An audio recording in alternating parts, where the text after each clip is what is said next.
আইপিএলে জয়ের হ্যাট্রিক কেকেআরের। দিল্লি মুম্বাইয়ের পর এবার লখনৌকেও হারিয়ে দিল শ্রেয়স আইয়ারের দল।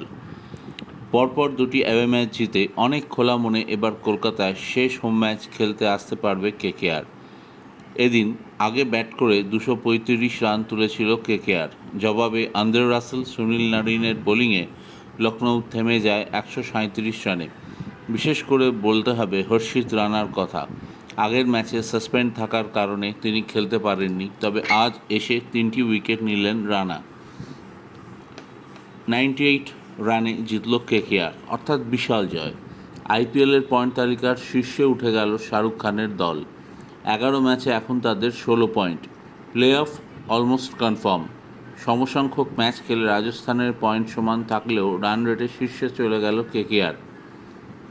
কিন্তু একটা কথা এখানে বলতেই হচ্ছে, যেভাবে গৌতম গম্ভীর ম্যাচের পর ম্যাচ দলকে পরিচালনা করছেন এবং দলের মধ্যে মোটিভেশন যোগ করছেন, সেটা তারিফযোগ্য। এদিন সুনীল নারিন দুর্ধর্ষ ব্যাট করেছেন। যেভাবে তিনি লখনৌ বোলারদের প্রথম থেকে ছাতু করেছেন এবং 39 বলে 81 রানের মারকাটারি ইনিংস খেলেছেন, তার জন্য কোনো প্রশংসাই যথেষ্ট নয়।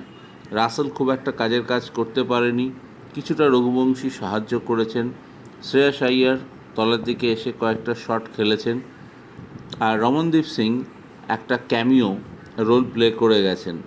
সব মিলিয়ে কেকেআরের আবার একটা দাপুটে জয় রবিবারের রাতে একানা স্টেডিয়ামে। দেখে মনে হচ্ছিল লখনৌ নয়, হোম ম্যাচ খেলছে কেকেআর।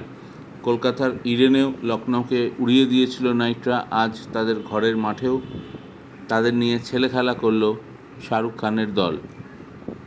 সব মিলিয়ে কেকেআর এখন দুরন্ত ফর্মে এবং ওপেনিং জুটি তাদের যে সবচেয়ে বড় শক্তি, এটাই আবার প্রমাণিত।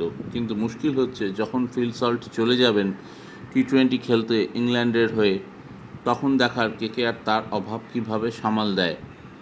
তবে এদিন একটি দুর্ধর্ষ ক্যাচ ধরেছেন রমনদীপ সিং। হতে পারে এটাই টুর্নামেন্টের সেরা ক্যাচ, তবে এখনও কিছু খেলা বাকি আছে, এত তাড়াতাড়ি বলে দেওয়ার সময় আসেনি।